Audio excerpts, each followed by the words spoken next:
kunin qarqaarsa waaqaati. Har'a immoo Waaqayyo wanti inni nu dubbachuu barbaade sagalee Waaqayyo keessaa mul'ata Yohaannis 14 gubbaa sagalee jirurraati inni dubbisa rakkatina sagalee Waaqayyo akkasidha. Isaan hoolichaatti lolan kaasu. Hoolichi garuu gooftaa gooftotaa mootii moototaa waan ta'eef isaan in mo'a. Warri isa wajjin jiranis warri waamaman warri fo'aman warri amanamanidhas jedha. Maqaan Waaqaa bara baraan eebbifame haa ta'u. Gooftaan akkansaa ol jedha na dhaga'a anatti dubbisa isan rakkatina. Fulaan kun fulaa baay'ee dinqiiti. Gooftaan kenna, mootiin kenna, Waaqayyo kenna, sagalee kan gubbaatti maan jedha hoolicha gubbaatti lola hin kaasu. Hoolichi maal waan ta'eef gooftaa gooftota waan ta'eef waaqa waaqota waan ta'eef warra maalintoo hin warri mo'aa jedha. Boriin kee mo'ichattu si dur jira. Maqaan Waaqaa bara baraan ka eebbifame haa ta'u. Waaqayyo inni siyaame mo'aadha, dabsataadha, jabaadha, gooftota hundumarra gaararraadha. Maqaan isaa bara baraan ka eebbifame haa ta'u. Haala hunduma keessatti sagalee Waaqayyo hoolichi garuu gooftaa gooftota mootii mootota waan ta'eef isaan maal tocha isaan hin mo'aa jedha.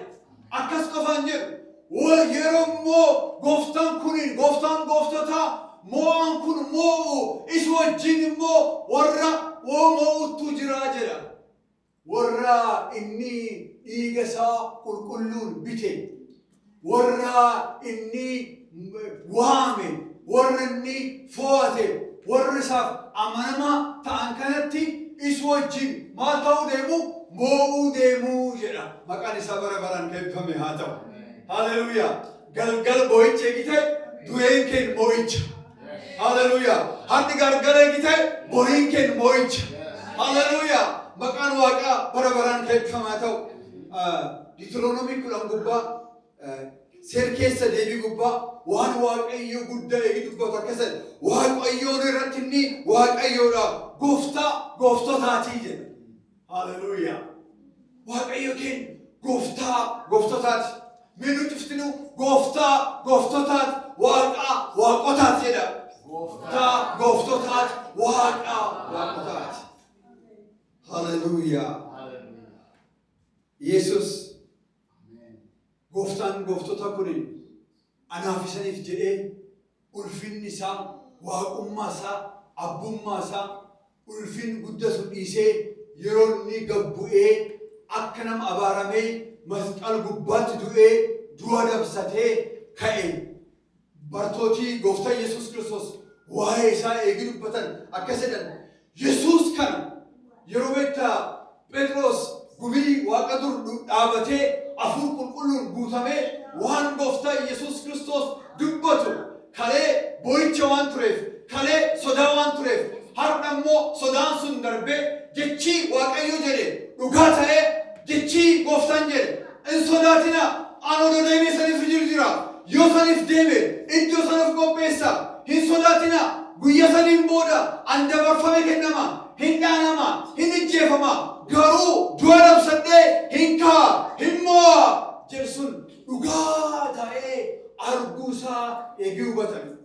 Afurri qulqulluun immoo ilma isaa kan nama gabbisu kan nama himu keessoorraa yeroo guute dhaabatanii Yesuus kana Waaqayyo du'a keessa kaaseera hundi keenya isa kanaaf dhugaa baatudha.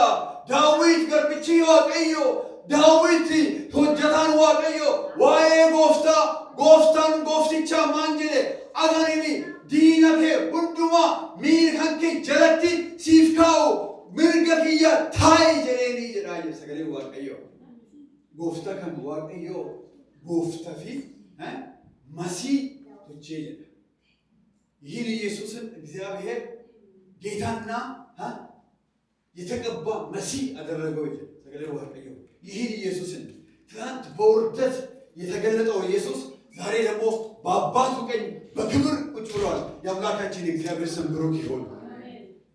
ጎፍታን ኩኒን ባርቶት ሳለ ወረኒ ሰበሳ ከንዲጋ ቁልቁሉ ቢትሌ ማልፍ ቆጴሳ ሞይቻፍ ቆጴሳ ሰገሌ ዋቀዩ ጉባት ተከሰዳ እኒ አከና እንጀሌ ሙላተ ድደሚ ቶኮ ጃር ቶርባ እኒ አከና እንጀሌ ራወቴራ አልፋፍ ኦሜጋ ጀልቀባፍ ዱሚ አኑማ አነም ዴቦቴፊ ቡቃ ቢሻን ጅሬኛ እራ ቶላ ራንከና ኢኒሞ ዋንከና ሁንዱማ ኢንዳላ አንዋቂሳ ነንታ ኢንስሞ ኢልሞኮ ኢንታ አጀረ መቃዋ ቀበርበራን ከይፈም ያታው ጎፍተ ኢየሱስ ክርስቶስ ማንጀል አኒኒ ቡቃ ጅሬኛቲ አኒን ቢሸኘ ቢሳን ጅሬኛቲ ነምኒ ነራቲ ዱጉ ዴቤ ማልንታው ህንዴ ቦቱ አኩም ጀሎ ፉላ ከነቲ ወሪ ቢሻኒ ጅሬኛ አነራቲ ዱጉ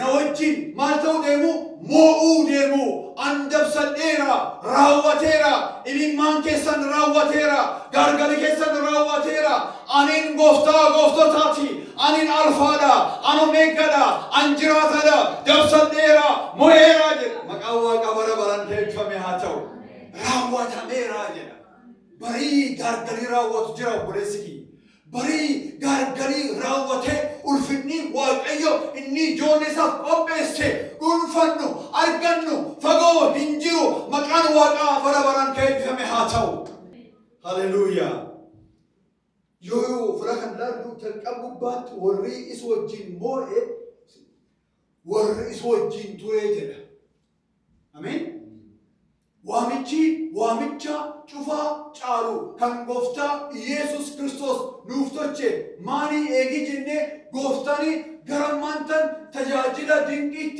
ገር ሴጣን ባሱቲ ገረማሞ ጀቱቲ ኦደኑን እርጊን ዱረቲ እኒ ወንቲ ጉዳን እኒ በርባዱ ኢሳ ሚፈኔ ደንደምኔ ቤኔ ጅራቹ አከነንዴን ኬሰቲ እኒ ኡልፍናን አካ ጉቱፊ ዱርሴ ገራውፊ ኑያማ መቃዲሳ በረበራን ከይፈም ያታው አሜን አሜን ተጃጅለ ጦዶሉ ያምን ዱረት ኤሰን ኑያሜ ገራውፊ ኑያሜ ወንጌል ማርቆስ ሰዲ ኩዳኒ አፍርጉባ ደንተኔ ገላልታን ኢሳ ወጂን አክማልታኒ አካ ቱራኒፍ ወንጌል ለለውፍ አኪሳን እርጉፍ ነሞት ኩዳላማ በርቶት ኢሳ ጎደቴ ጀለ ወንቲ እኒ ዶርሴ ቶች ኤጊ ጅራቴ ጋሪሳ ያሜ ጀራ አሜን ኤጊ ገሮፊ ኑያሜ ኤኙማሳ ኑ ኢብሴ መቃሳ ኑ ኢብሴ ኡልፍኒሳ ኑ ኢብሴ ኬሲ ኬና ኑፍ ኢሳ ኬሰት ኑፍ ኢሳ ግዱቲ ኤጊ ቶኩማን ጅራቴንዱ በርቶት ሰማንቶች ገላሮን ባኤ ከዳወሊን ቶሬ ሰገዶሊን ቶሬ ወሊኛቴ ጎርፈቴ በርሲሴ ሞቲቬሽን ወራ ያድ ወራ ይጭቲ ወሪ ጋሪ ጎፍታ ጉሌ ጊዴው ቦር በቃ አናፍ ቦለስኪ ምርጋፊ ቢታሳ ከኔ ሙለና ዱራ ነመ ዱራቲ ቢታታና ኑቱ ነም ጉጉዳ ታጀነኒ ያድ ወራ ከሲ ቀብጭፋ ያድ ወራ ቀንጨርሳ ነማማ ጀርጀርሱ ነም ድብጭፋ ጀርጀርሱሳ ገብቶቻ nama afaan isaanii arachuufa arrabisa gabaabsa warra kan eegii bilcheessee ka ofii tolfateen booda afuur isaa hidhachiisee ka erge maqaa waaqa barbaran kenfamaa ta'u waggaa sadii guutuu eegii bartoota isaa hidhachiisen booda barsiisen booda dammasen booda eegii isaa dhandhamanii gooftan miyaakki ta'e dhandhama laala akkuma sagalee waaqayyoo jedhe akka borin qaanofne akka bor yaadii waaqayyo warraaf qabu karatti hinafne hidhachiisee warra dhage maqaa waaqaa bara baran keeffame haa ta'u inni jalqaba gareen nooriyame gar ofii saayyaame haleluuyaa gar ofii waan saayyaameef bartooti kun yeroo dhaabatanii waa'ee wangel goofta dubbatan akkasidhaan booregii suni warri kun warri beekna warri baratee miti garuu wanti nu dinqisees ija guutanii afaan guutanii ija jabinaan waan gooftaa yeroo warra dubbatan arganii eenyu waliin akka turan qalbeeffatan jedha. Kiristoos wajjin akka turan qalbeeffatanii jedha. Jireenyi keenya fooliin keenya Kiristoos haa jedhuti. Ameen ameen. Jecha afaan keenyaa Kiristoos haa jedhuti. Tajaajilli keenya Kiristoos haa jedhuti. Maqaa Waaqa bara baraan kan eebbifamaa ta'u. Inni lammaffaan warra waamamee jedha. Maqaan isa bara baraan kan eebbifamaa ta'u. Gara warra Qolaasiyaas 1:13 deemtanii galaltan. Inni aboo dukkana jalaa nu baasee gara mootummaa ilma isaa isa jaallatutti nu dabarsee jedha. Maan jalaa nu baasee, dukkan jalaa nu baasee, du'a jalaa nu baasee, qaanii jalaa nu baasee, badii jalaa nu baasee, gara ifa dinqiitti, gara jireenyaatti, gara badhaadhinnaatti, gara ulfinnaatti nu fide. Mootummaa nutti yaamamne, mootummaa ulfinnaa, mootummaa nagaa, mootummaa qulqullinnaa, mootummaa humnaati. Maqaan Waaqaa bara baraan kan eebbifame haa ta'u. Haaleluu sagalee Waaqayyoo. Waaqayyo isa mootummaa isaatiif ulfinni isaatti isin waamee jedha. Isaafi akka ta'utti jiraadhaa jedha. Warri dura warra moo'ichi jiru akkam jiraachuu qaba, akkam ba'uu qaba, akkam galuu qaba, akka Waaqayyo gara mootummaa ilma isaa inni jaallatutti gara mootummaa ulfinna kanatti galuufi maal ta'uu qabani akka inni isaan waame sunitti jiraachuu qabanii jedha. Sagalee Waaqayyo isa mootummaa isaatii fi ulfinni isaatti isin waame sanaaf akka ta'utti akka jiraataniif nu isaan gorsinaa jedha. Dur keenya moo'ichi dur keenya jiruuf dhaqqabuuf mootummaa Waaqayyo sagalee Waaqayyo waan jedhu mootummaan Waaqayyo mootummaa qajeelummaati, mootummaa nagaa fi mootummaa gammachuu warra hafuura qulqulluu biraa namaaf kenname malee mootummaa nyaataa fi dhugaatii miti jedha. Ameen. Jalqaba walda keenya yoo jalqabnu mata dureen sagalee keenya Waaqayyo mootummaan isaa mootummaa Kiristoosiiti. Mootummaan Kiristoos furmaata, mootummaan Kiristoos ifa, mootummaan Kiristoos jireenya. Yaa saba Waaqayyo mootummaa lamatti biyya lafaa gubbaa jira. Mootummaa dukkanaa fi mootummaa ifaa, mootummaa seexanaa fi mootummaa Kiristoos. Nu mootummaa Kiristoos filanne. Mootummaan Kiristoos immoo jireenya fakkeessuu miti, nyaata dhugaatii miti. Mootummaan Kiristoos inni hafuura qulqulluu biraa nagaa namaa kennamu, gammachuu namaa kennamu, qajeelummaa namaa kennamu, itti dhandhamnu, ittiin jiraannu. Maqaan isaa bara baraan kan eebbifame haa ta'u. Gubbaatti barreeffameera. Mootummaan Waaqayyoo mootummaa qajeelummaa nagaaf gammachuu warra hafuura qulqulluu biraa kennameeti jedha. Haleluuyaa. Warri mootummaa kan keessatti jiru ganamaaf galgala fuulii warra Waaqayyoo waan laaluuf, Kiristoos waan laaluuf, mirga bita waan hin laalleef, qarqaarsi kiyya eessarra dhufa jedhee gaara hin laalu. Eenyu laala? Kiristoos laala waan jedhuuf warri Kiristoos laalu hafuura qulqulluun guutamee gammachuu fi nagaa Waaqayyoodhaan hidhatamee haleluuyaa. Jireenya ulfaata kana darba maqaan isaa bara baraan kan eebbifame haa ta'u. Haleluuyaa. Warri isa wajjin immoo warri isa waliin jiru, warri inni yaadu, warri inni fo'atee jira. Maaliif nu fo'ate? Sagalee Waaqayyoo keessa waan jedhu gara warra Roomee 8:29 deemtanii ilaaltan warra duraan dursee beekumsi isaatiin fo'ate fakkaatti ilmi isaa isa obboleeyyan baay'eedhaaf hangafa ta'uuf jiru akka ta'aniif yaada isaan qabee jedha. Fakkaatti Yesus Kiristoos fakkaatti ilmi isaa taanee akka jiraannuuf maal nu tolche nu fo'atee jedha. Sagalee Waaqayyoo warri Kiristoos hin qabne warri hin amanin akka warri hin amannee fi seexanii iji warra ifa wangeelaa kan agarreef iji warra ulfinna fakkaatti ilma Waaqayyoo akka agarreef qalbii warra dukkaneessee jedha. Sagalee Waaqayyoo akkasuma miti. Warra immoo gara mootummaa isa dhufeef eenyu akka fakkaatan fakkaatti ilmi isaa Kiristoos akka fakkaataniif. Haleluuyaa. Sagalee Waaqayyoo gubbaa waan jedhu isanii ifa biyya lafaatii jedha. Ameen. warri inni dhiigisan mallattoo dhiigisan gargalfannoon bite eenyu fakkaachuutti guddatanii akkaan gooftaa fakkaadhu. Eenyu fakkaadha? Isan na fakkaadha. Gooftaa fakkaadha. Gooftaa akkeessaa jedhe sagalee Waaqayyo maqaan isaa bara baraan eebbifame haa ta'u. Gooftaa sagalee Waaqayyo keessa fura tokko jijjiirama qalbii keessanii jijjiirama malee maaliif fakkaatina? Biyya lafa fakkaatina. As gubbaatti immoo maal jedha? Eenyu naa fakkaadha? Fakkaatti ilma isaa Kiristoos naa fakkaadha. Jireenyi keessaniin fakkaatti Kiristoos naa fakkaadha. Man keessaniin, yaada keessaniin, tajaajila keessaniin eenyu naa fakkaadha? Kiristoos naa fakkaadha. Kiristoos fakkaachuu jechuun keessaaf alaan jijjiiramuu dinqii hafuura Waaqayyoon geeddaramanii nama haaraa ta'uu jechuudha. Maqaa Waaqaa bara baraan eebbifame haa ta'u. Kan maal socha? Fakkaatti ilma isaa nurraatii calaqqisu. Ameen. Haleluuyaa. Yoo baanu sagalee Waaqayyoo isaanii ulfinna Waaqayyoo baataniitu jedha. Maqaa Waaqa bara baraan eebbifame haa ta'u. Jireenya keenyatti, bara keenyatti waan hundumaan akka fakkaatti ilmi isaa taanu hafuurri Waaqayyoo, ayyaanni Waaqayyoo tokko tokkoon keenya nu gargaaruuti. Warri inni fo'atu kunin sagalee Waaqayyoo gubbaatti akka dubbatu bara ammaantan dhuma kan gubbaatti akka beektaa warra hambaa Waaqayyoo ta'anii akka warra harka Waaqayyoo, miila Waaqayyoo, afaan Waaqayyoo ta'anii Waaqayyoo tajaajilaniif Waaqayyoo lafkaan gubbaatti barkana lubbuu nu jireessee, nu kunuunsee, nagaa nu kennee, mana isa kennu dhaabee, nu fo'atee tajaajiltoota isaa nu tolche maqaan isaa bara baraan eebbifame haa ta'u.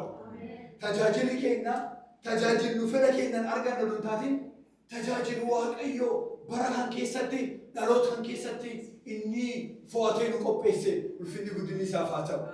Nu of hin yaamne eenyutu nu yaame isattu nu yaame. Nu of hin fo'anne eenyutu nu fo'ate isattu nu fo'ate. Tajaajiltooti gooftaa Yesuus Kiristoos bara kanatti kan beekuu qaban harki namaa dha'uu ililchuun osoo jiraachuun illee baatee qalbiin beennee nuugalee hubannee gooftaa kan waamichi isaa ulfeessinee fo'atamuu beennee isa tajaajiluu qabna. Ulfinni guddinni Waaqayyoof haa ta'u. Sagalee Waaqayyoo keessatti Roome 11:5 ilaaltan waa'ee raajii Eeliyaas dubbata. Eeliyaas barsuun bara ammaantan inni dinqii hojjechuun gara Waaqayyootti iyye sodaachisaninnaan gargal keessennaan gara Waaqayyootti iyye kunoo eenyu qofatti hafe ana qofattu hafe ati nam tokkollee hin qabdu hin agartu jedhee gara Waaqayyoo iyye jedha. Akkasumaan faasitaas. Deebiin Waaqayyoo isaaf kenne immoo maal ture? An namoota baaliif hin jilbeeffatin hin sagadin 7,000 ofii kootiif hambifadheeraa jedha. Ameen. Na qofatti hafee bareedni jedhee ati qofti hin hafne 7,000 biin kiyyi jira. Haleluuyaa. Yoo ani hin jiraanne Waaqayyo 7,000 qaba. Yoo ati hin jiraanne Waaqayyo 7,000 qaba. Kan beeki Waaqayyo sarmi Waaqayyo guggufi Waaqayyoon tajaajil maqaa Waaqayyo bara baraan eebbifame haa ta'uti. Yeroo Waaqayyo si kennitee hin tajaajilin si baasee Waaqayyo nama haaraa kaasa. Ameen ameen. Sittu dhaabataa malee tajaajilii Waaqayyo hin dhaabatu. Yeroo baay'ee Waaqayyo ayyaan nu kennee nu qarqaaree bas bakka hafuurri Waaqayyo nurra dhangala'ee dubbiin Waaqayyo dhiqqoo tokko nu ifu na qaban isa hin suufii kan keeyyadhee bakka jira miti maqaa Waaqayyo nurraa haa fagaatuti. Ameen ameen. Nu of tuulu fudhattaatiin gajjennee Waaqayyo kan tajaajillee saba isaa tajaajillee darbuuf Waaqayyo nu fo'ate. Facebook gubbaatti argee ijoolleen jookii hojjettu tajaajila barkanadhaan bakka kan jiraatu adeemsisamleen bakka 2-3 marsanii jiraatti maqaa Waaqaa dura fagaatee haa ta'uuti. Gooftaa Yesuus Kiristoos waan jedhee ani gajjedhee isan tajaajiluuf dhufee malee isan irratti mootii ta'uuf hin dhufne jedhe. Dhugumaan namni tajaajila Waaqayyoo ta'e hafuurri gabbii, hafuurri gajjed, hafuurri osoo gatabbuus jiraachuu danda'u qaba. Yoonami orol jechuu jalqabe naanaa jechuu jalqabe maal isaatu dhiyaachuu jira kufiitii isaatu dhiyaachuu jira badii isaatu dhiyaachuu jira Waaqayyoo kanarraatti na oolchuti. Bara ulfataan keessatti tajaajiltooti Waaqayyoo inni fo'ate maaliif qodaasaa tolchee nurratti fayyadamuuf afaan keenya fayyadamuuf harka keenya fayyadamuuf yaada keenya fayyadamuuf nu fo'ate maqaan isaa bara baraan eebbifame haa ta'u. Ga'aa taanee odoo hin taatin odoo du'aa taanee jirru Kiristoos Yesuusin jiraataa nu tolchee jedha. Ameen. Nu warra kalee gooftaan eegisa yaame eenyu akka turtan midhaabadhaa of ilaalaa namoota hedduu keessa warra maqaa hin qabne turtanii warra ulfinni hin qabne turtanii Yesuus kun isaniif immoo beekumsaaf qajeelummaa beekumsi qarummaa isaniif ta'eera kan dhaadu eenyu naaf haa dhaaduti Kiristoosin gooftaan of haa dhaadu sagalee Waaqayyoo. Wanti inni nuuf fo'ateef mi'a isaa qodaa isaa nu tolfachuuf hojii ergamoota 9:15 gubbaa sagalee Waaqayyoo waan jedhu goofti giddisuu garuu Phaawulosiin dhaqi inni mi'a hojii kootii isa warra saba Waaqayyoo hin ta'in duratti mootatu durattis namoota Israa'el durattis maqaa koo beeksisuudhaaf ani fo'adhee jedha. Anattu fo'atee jedha. Maal akka ta'uuf maqaa kiyya kenni himuuf maqaa kiyya kenni kaasuuf namoota dhaabatee wangeel Kiristoos wangeel baasate kan akka inni naa labsuuf eenyutu filatee anattu mi'a tolfatee qodaa tolfatee isa filadhee inni of hin filannee isanillee naa filuu hin dandeettanu mormuu hin dandeettanu eenyutu araara isaan filate Waaqayyootu abboomi isaan Waaqayyootu jaalala isaan Waaqayyootu obsa isaan Waaqayyootu ayyaana isaan filate maqaan isaa bara baraan eebbifame haa ta'u. Warri bara kan keessatti mana Waaqayyoo keessa jiru tokkoon keenya warra dhaaban qofa osoo hin taatin jireenyi Waaqayyoo mootummaan Waaqayyoo itti nu yaame Waaqayyoo tokkoon keenya nu fo'eera. Maaliif akka hojjaa isaa hojjennuuf man keenyatti akka hojjaa isaa hojjennuuf warra ijoollee guddifatuuf warra baay'ee hojjetuuf akka hojjaa isaa hojjennuuf nu fo'ateera. Warra isa dhaabanii tajaajiluuf akka isa tajaajiluuf Waaqayyoo nu fo'ateera. Maqaan isaa bara baraan eebbifame haa ta'u. Warri Waaqayyoo fo'atu kun bor eenyu wajjin mo'uu deemu Kiristoos wajjin hoolichi haleluuyaa mo'uuf jira. Maqaan isaa gooftotaati. Warri isa wajjin jiran warri waamaman warri fo'amaman warri maal ta'a isa wajjin ni mo'uu akkuma jedhu. Waaqayyoo mo'ichaaf nu qopheessira. Kan tumaa immoo sagalee Waaqayyoo waan jedhu warri amanamaa ta'an isa wajjin turanii jedha. Gooftaan nu qarqaaruuti. Isa wajjin mo'aa jedha. Gooftaan nuyaan kun amanamaa waan ta'eef waan xiqqaa nu kennu gubbaatti amanamaa eegitaan Gooftaan waan guddaa caalutti nu takkisiisa. Ameen ameen. Waan xiqqaa gubbaatti sagalee Waaqayyoo keessatti akka nu cuftu beeknu Gooftaan fakkeenya namaa ta'u fakkeen tokkime nama tokkoof makiliitii 10 warqee 15 tokkoof immoo 2 tokkoof 1 jedhe sagalee Waaqayyoo keessatti dubbataa miti. Inni 5 itti kennan sun jedha geessee ittiin hojjetee maal tochee gar Gooftaa fidee 10 tochee gar Gooftaa fidee jedha. Sagalee Waaqayyoo mootichi immoo ba'eessa gootee garbicha gaariin nana yeroo hedduu paasterin dubbata maal tochee ba'eessa tochitee garbicha gaariin nana waan baay'ee xinnoo irratti waan amanamteef ani immoo mandara 10 akka mootuuf siif kennaa jedhee jedha. Maqaan isaa bara baraan eebbifame haa ta'u. Waaqayyoo gisee hedduu taa'ee gisee herregu wanti inni waan hedduu ulfaataa waan hedduu bal'aa waan hedduu guddaa galgal tokko nurratti dhangalaasiniif meebii karaakterii keenya jireenyi keenya waan xiqqaa inni nu kennu gubbaatti akkam akka hojjennee fiixaan baafnu nullee barsiisuuf nullee ilaaluuf na fakkaatu gisa garii. Gisa garii waan hin jedhu baguma Waaqayyoo namti fuuldureessi tolchini jedha. Warri garii galgal tokkoon beesee xiqqaa tokko argatanii maqaa warra jijjiirame, ollaa warra jijjiirame, namni warra eenyummaa warraa, tabii warra jijjiirame. Waaw! Utuu sila beessa argachuu baatan hirri jira. Wanna jijjiirtuun tokko lama miti. Ameen? Namooti garii ulfin hin danda'amu. Namooti garii beessa guddaa hin danda'amu. Namooti garii eebboo waaqa guddaa hin danda'amu. Kanaaf Waaqayyo qoodate dootee nama kan keelle qabdu akkuma humni keetii si kennee si barsiisee si jajjabeessee waan hin taanu sinis. Yeroo waan kana herregu Chuck Smith nama jedhan tokko Calvary Church ammaan tana addunyaa gubbaatti beekamtu kana California kan jalqabame kanan dura paastereetti deemeera. Namni kunini garbicha Waaqayyooti. Waaqayyootu yaame garuu iddoo tokkotti waggaa dheeraa nam 50 ol ta'uu dadhabee jedhe. Ganni dheeraa Waaqayyoon kadhadhaa kitaabni dubbisaa matsaafettaa akkas tochitee akka tochitee uummata hanqee barreessuu dandeettu. Akka tochitee gabbisa akka lallabdee karaa kanaan barreessuu dandeettu. Waan jiru waan beektaa liidarshiippii, waan manaajimentii, waan ministirii wannaan hin dubbisiin hin jiru jedhe. Soomaa sagadaa wannaan hin tochiin hin jiru jedhe. Garuu Waaqayyo immoo nan dubbate jedhe. Waggaa dheeran duuba waggaa har'aa ani immoo dachaan gara kan kee dhufa. Eebban gara kan kee dhufa.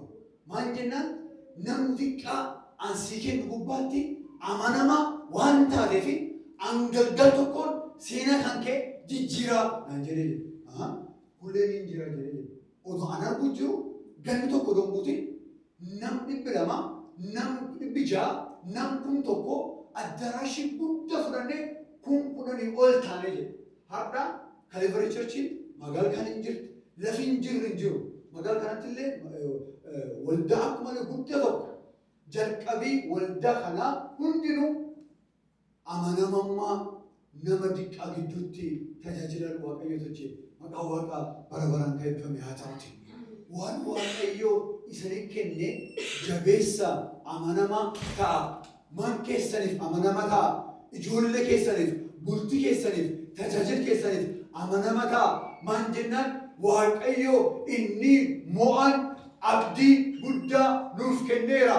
Atin garbicha gaariin nana waan diqqaa gubbaatti maal taateetta?